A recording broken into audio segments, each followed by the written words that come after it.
Welcome back to this channel, and today I'm going to walk you through how to log into another account with a Google account or an Apple ID.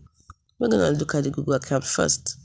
Now, to log into another account with Google, first you have to open your NordVPN app or any other app from the Nord security family. Then click Login. Then choose one of the Google accounts currently served on your device or click Use another account. Then input your Google account password and click Login. If you have not created your Nord account profile yet, you'll be prompted to do so when you select your Google account during the login process.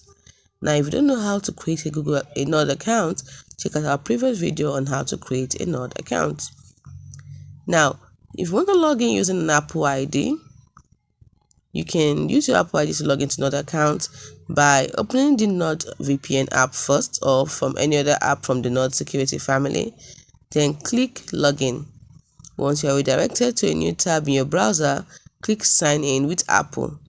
Then input your Apple ID and password. That is the email password you set up your Apple ID account. And then click on Continue. If you have previously connected your Nord account to your Apple ID, you will now be logged in. Alternatively, you can select Link this Nord account to your Apple account.